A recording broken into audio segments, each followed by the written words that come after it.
Family Dollar didn't collapse overnight. There was no single scandal, no sudden bankruptcy, no dramatic headline. Instead, it was one quiet decision that slowly broke the business from the inside. And once that decision was made, everything else became almost inevitable. For decades, Family Dollar had a very clear logic. They weren't trying to be fancy. They weren't chasing trends. They weren't competing on experience. They were built around one simple idea: serve low-income customers by being close, cheap, and convenient. That focus shaped everything.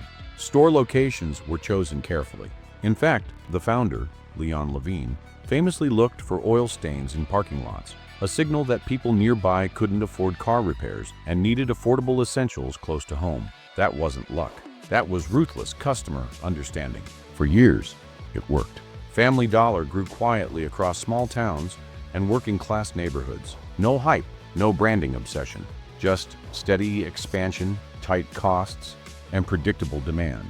But then something changed. Not in the stores, not in the products. The threat came from one place: Walmart. By the 1980s and 90s, Walmart wasn't just growing, it was swallowing markets. Their playbook was simple and brutal. Build massive stores just outside small towns. Offer a wider selection at lower prices. Force customers to drive a little further, but save more money.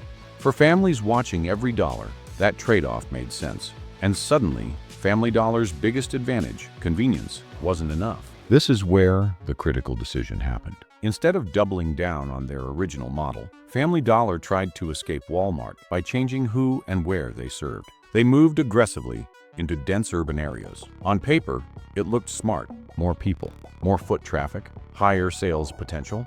In reality, it quietly broke the business. Urban expansion introduced problems Family Dollar was never built to handle. Stores were placed too close to each other, stealing sales from themselves. Rents were higher. Operating costs jumped. Theft and security expenses increased. The math stopped working. And worse, their original customers didn't disappear, but the business was no longer optimized for them either. Family Dollar was now stuck between two worlds: too expensive and inefficient to beat Walmart on price, too cluttered and underinvested to win urban retail. That was the decision that quietly killed them. But it didn't stop there. As pressure mounted, another move sealed their fate. In 2015, Family Dollar was acquired by Dollar Tree. On the surface, it looked like a rescue. In reality, it was a strategic mismatch. Dollar Tree and Family Dollar served very different customers. Dollar Tree focused on middle-income suburban shoppers, novelty items, and strict price discipline. Family Dollar relied on essentials, groceries, and razor-thin margins. Merging the two didn't create synergy, it created conflict. Operations were hard to integrate. Supply chains clashed. Store strategies pulled in opposite directions. Even the combo stores, both brands under one roof, sounded clever, but delivered almost no real advantage. Family Dollar slowly became the neglected brand inside its own parent company. And then something even more damaging happened. The Levine family left. For over 50 years, Family Dollar had been a founder-driven business. Not perfect, but deeply understood. Leon Levine built it. His son Howard ran it for decades. They weren't just executives, they were emotionally invested in the model. That changed when activist investors stepped in. Carl Icahn publicly criticized leadership, pushed for restructuring, and accelerated the sale. After the acquisition, the family influence disappeared. What replaced it wasn't vision, it was financial optimization. And optimization without identity is dangerous. Cost-cutting intensified. Maintenance slipped. Distribution centers deteriorated. By 2024, the cracks were impossible to ignore. Family Dollar paid a $42 million fine after regulators found severe food safety violations, including rodent infestations in warehouses. That wasn't just a PR issue. It destroyed trust with customers who already had alternatives. When money is tight, people don't tolerate chaos. They'll drive a little further for cleaner shelves and better prices.